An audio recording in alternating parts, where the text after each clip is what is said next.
Vidyakumar IS Academy Institute for your success.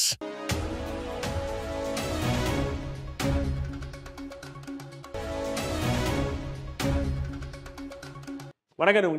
இன்றைய தினமணி செய்தித்தாள போட்டித் தேர்வு பாயிண்ட் ஆஃப் வியூல இதெல்லாம் இம்பார்ட்டன்ட் அப்படின்னு பார்ப்போம் வாங்க. ஸோ ஃபர்ஸ்ட் நியூஸே வந்து இந்தியா பாகிஸ்தான் எல்லை மூடல் அடிச்சு பார்க்குறோம் வந்து. ஸோ பிரதமர் அவசரமாக நாடு திரும்பினா நம்ம ஏற்கனவே பார்த்தோம். அதே மத்திய உள்துறை அமைச்சர் அமித்ஷா வந்து பார்த்தீங்கன்னா பகல்காம் வந்து தாக்குதல் நடந்த இடத்துக்கு வந்து நேரில் சென்று பார்வையிட்டார் அப்படின்னு பார்க்குறோம். ஸோ அதுக்கு அடுத்து என்னென்ன நடந்திருக்கு அப்படின்றத இன்னைக்கு நியூஸ் பேப்பர்ல நம்ம வந்து பார்க்க போறோம் வந்து. ஸோ பகல்காம் பயங்கரவாத தாக்குதலை அடுத்து பாகிஸ்தானுடன் அட்டாரி வாகா எல்லை உடனடியாக மூடுவது என பாதுகாப்பு விவகாரங்களுக்கான மத்திய அமைச்சரவை குழு வந்து தீர்மானித்தது அப்படின்னு பார்க்குறோம் வந்து. ஸோ அப்போ அட்டாரி வாகா அப்படின்ற எல்லை வந்து எந்த ரெண்டு நாடுகளுக்கு இடையே இந்தியா பாகிஸ்தான் அப்படின்னு பார்க்குறோம். அந்த எல்லை வந்து மூடிடுறதுன்னு சொல்லிட்டு மத்திய அமைச்சரவை குழு முடிவு எடுத்திருக்காங்க. இந்தியாவிலிருந்து பாகிஸ்தானியர்கள் 48 மணி நேரத்தில் வெளியேறணும். இந்தியாவுக்கு விசிட் பண்ண வந்திருப்பாங்கல்ல பாகிஸ்தான், அவங்க உடனடியாக வெளியேறணும் அப்படின்னு சொல்லி பார்க்குறோம். ஸோ இந்த கெடு விதிச்சிருக்கிறது அடுத்து எதுவும் நடக்க போகுது அப்படின்ற மாதிரி தான் இருக்கு வந்து. அண்ட் தில்லியில் உள்ள பாகிஸ்தான் தூதரகத்தில் செயல்படும் பாதுகாப்பு ஆலோசனை அதிகாரிகள் ஒரு வாரத்துக்குள் வெளியேற வேண்டும் என்று உத்தரவிடப்பட்டது அப்படிங்க. பாதுகாப்பு ஆலோசகர் அதிகாரிகள் வந்து தூதரகத்தில் இருக்காங்க, அவங்க உடனடியாக வெளியேறணும் வந்து. ஜம்மு காஷ்மீரின் பகல்காம் பாகிஸ்தானை சார்ந்த பயங்கரவாதிகள் நடத்திய தாக்குதல் 26 பேர் கொல்லப்பட்டனர். பிரபல சுற்றுலா தலத்தில் அப்பாவி பொதுமக்கள் குறிவைத்து நடந்த தாக்குதல் அப்படின்னு பார்க்கிறோம். இந்த தாக்குதல்ல எல்லை தாண்டி பயங்கரவாதத்துக்கு ஆதரவு அளிப்பதை பாகிஸ்தான் நம்பத்தகுந்த வகையில் கைவிடும் வரை 1960ஆம் ஆண்டு சிந்து நதிநீர் பகிர்வு ஒப்பந்தம் நிறுத்தி வைக்கப்படுகிறது. ஸோ வேர்ல்டு பேங்க்குடைய இதில் வந்து பார்த்தீங்கன்னா அவங்களுடைய முயற்சியில் வந்து பார்த்தீங்கன்னா இந்தியா பாகிஸ்தான் இடையே வந்து பார்த்தீங்கன்னா சிந்து நதிநீர் ஒப்பந்தம் போடப்பட்டது அப்படின்னு பார்க்குறோம். ஸோ அந்த ஒப்பந்தத்தில் வந்து பார்த்தீங்கன்னா இப்போ நிறுத்தி வைக்கிறதுன்னு சொல்லி இந்தியா வந்து முடிவு பண்ணியிருக்காங்க. அடுத்தடுத்து இந்தியாவுடைய ரியாக்ஷனாக வந்து இருக்குது இந்த அட்டாக் அப்புறம் அப்படின்னு சொல்லி பார்க்குறோம். பகல்காம் வந்து தாக்குதலுக்கு அப்புறம் அட்டாரி வாகா எல்லை உடனடியாக மூடப்படுகிறது. இந்த எல்லை வழியாக உரிய அனுமதியுடன் இந்தியாவுக்குள் நுழைந்த பாகிஸ்தானில் வரும் மே 1ஆம் தேதிக்குள் இதே எல்லை வழியாக திரும்பலாம் அப்படின்னு சொல்லி சார்க் கூட்டமைப்பு நாடுகளுக்கு நுழைவு இசைவு திட்டத்தின் கீழ் வந்து SVES அப்படின்றதுல பாகிஸ்தானில் இந்தியாவுக்கு பயணிக்க அனுமதிக்கப்பட மாட்டார்கள் சொல்லிட்டாங்க. அப்ப சார்க் கூட்டமைப்பு நாடுகள்னு சொல்லிட்டு தனியா வந்து நுழைவு இசைவு திட்டம் அப்படின்னு சொல்லிட்டு வந்து பார்த்தீங்கன்னா இந்த விசா அப்படின்ற ஒரு ஸ்கீம் வந்து இருக்கு. ஸோ அதுல பாகிஸ்தான் அனுமதிக்கப்பட மாட்டாங்க. தற்போது இந்தியாவில் உள்ள பாகிஸ்தான் 48 மணி நேரத்தில் நாட்டை விட்டு வெளியேற வேண்டும் அப்படின்னு சொல்லிட்டு இப்ப அறிவிச்சிருக்காங்க மத்திய அரசு வந்து. ஸோ இந்த தாக்குதல் அடுத்தடுத்து வந்து என்னென்ன நிகழ்வு நடந்திருக்கு அப்படின்றத இன்னைக்கு நியூஸ் பேப்பர்ல வந்திருக்கு. ஸோ அதுதான் நம்ம வந்து பார்க்க போறோம், வாங்க பார்க்கலாம். ஸோ அடுத்து வந்து பாத்தீங்கன்னா திருக்குறள் வந்து தலையங்கத்துல தன்னுயிர் தான் அற பெற்றானை ஏனைய மண்ணுயிர் எல்லாம் தோளும் வந்து தவ வலிமையால் தன்னுடைய உயிர் தான் என்னும் பற்று நீங்க பெற்றவனை மற்ற உயிர்கள் எல்லாம் அவனுடைய பெருமையை உணர்ந்து தோழ வச்சான். தன்னுடைய தனக்கு தன்னுடைய இது அப்படின்னு சொல்லிட்டு நினைக்காம வந்து பார்த்தீங்கன்னா நீங்கி தவத்தை புரியணும் வந்து மற்ற உயிரினங்கள் எல்லாமே வந்து பார்த்தீங்கன்னா தொழு முடிச்சு வள்ளுவர் வந்து சொல்றாரு அப்படின்னு பார்க்குறோம்.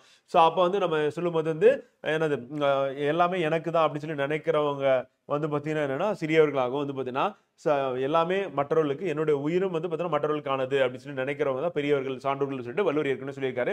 ஸோ அதுதான் இந்த குறளையும் வலியுறுத்துறாங்க. எந்த உயிரினங்களும் யாரை தோழும் அப்படின்னா வந்து பார்த்தீங்கன்னா தவ வலிமை கொண்டு தன்னுடைய உயிர் பற்று நீங்கி வாழ்பவனே அப்படின்னு சொல்லி பார்க்கறது. அடுத்து பயங்கரவாத அமைப்புகளை இரும்பு கரம் கொண்டு ஒடுக்க வேண்டும் சொல்லிட்டு நம்ம சட்டமன்றத்தில் வந்து பார்த்தீங்கன்னா முதல்வர் வந்து தெரிவிச்சிருக்காரு.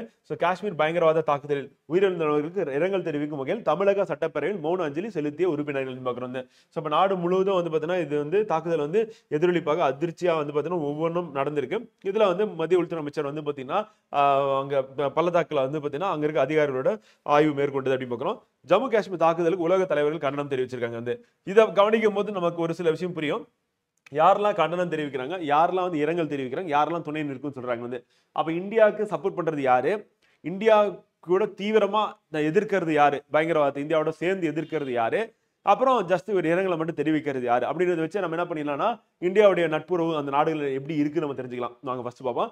ஐரோப்பா துணை நிற்கும். அப்ப ஐரோப்பா வந்து துணை நிற்கும் அப்படின்னா என்ன பண்ணனா பயங்கரவாதத்துக்கு எதிராக வந்து இந்தியா சண்டை போடுது அப்படின்னா துணை நிற்போம் அப்படின்னு சொல்லி சொல்றாங்க. ஐரோப்பிய யூனியன் அப்படின்னு பார்க்குறோம். தலைவர் வந்து உர்சா வாண்டர் லேயன் அப்படின்னு பார்க்குறோம். அதே மாதிரி நேபாளம் வந்து உறுதிப்பட எதிர்க்கிறது. நேபாளம் என்ன பண்ணுது, துணை நிற்கிறதுனா நானே எதிர்க்கிறேன், இந்தியாவுக்கு எதிராக தீவிரவாதி வந்தா நாங்களே துப்பாக்கி எடுத்து சுடுவோம் அப்படின்னு சொல்லி நேபாளம் வந்து சொல்லுது. வந்து இஸ்ரேல் துணை நிற்கும். அப்ப இஸ்ரேல் வந்து பார்த்தீங்கன்னா இந்தியாவுக்கு பயங்கரவாதத்துக்கு எதிராக எடுக்கக்கூடிய நடவடிக்கைகளுக்கு இஸ்ரேல் துணை இருக்கும் அப்படின்னு பார்க்கிறோம். இந்திய அரசு இந்திய மக்களுக்கு இத்தாலி ஆதரவாக இருக்கும் வந்து. அப்ப இத்தாலி வந்து ஆதரவா நாங்க இருக்கோம் உங்களுக்கும் உங்க மக்களுக்கும் அப்படின்னு சொல்லிட்டு சொல்றாங்க வந்து இத்தாலி. வங்கதேச இடைக்கால அரசின் தலைவர் யூனுஸ் வந்து வன்மையாக கண்டிக்கிறது அப்படின்றது வந்து பார்த்தா கண்டனம் அவ்வளவு சீக்கிரம் யாரும் சொல்ல மாட்டாங்க.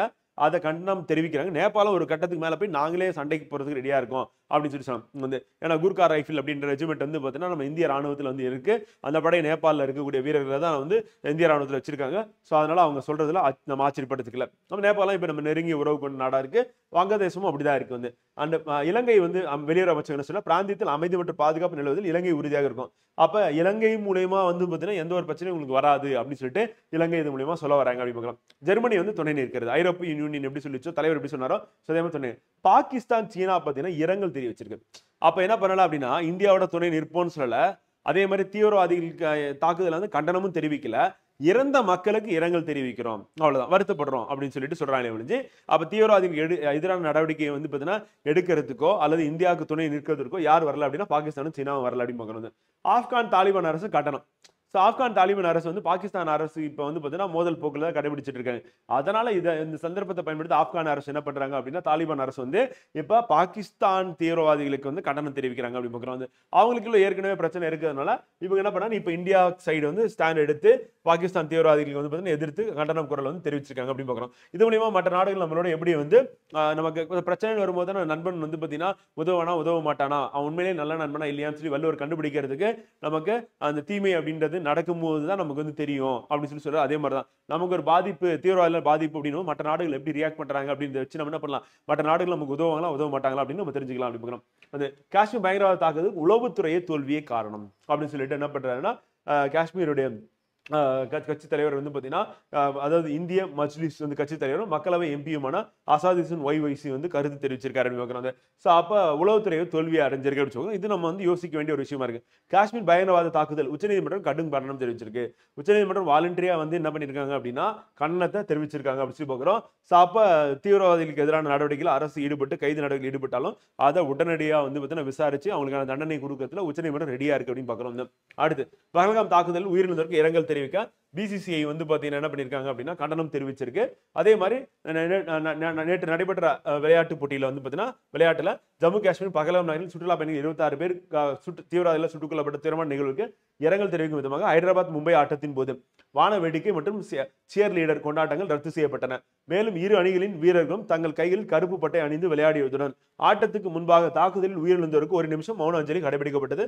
முன்னதாக இந்த பயங்கரவாத தாக்குதலுக்கு கண்டனம் தெரிவித்த பிசிசிஐ வந்து உயிரிழந்தோர் குடும்பத்தினருக்கு இரங்கலும் தெரிவித்தது அப்படின்னு பார்க்கிறோம். அடுத்து இந்தியா மீரட்டில் வந்து பார்த்தீங்கன்னா கொனேர் எம்பி வெற்றி பெற்றார்.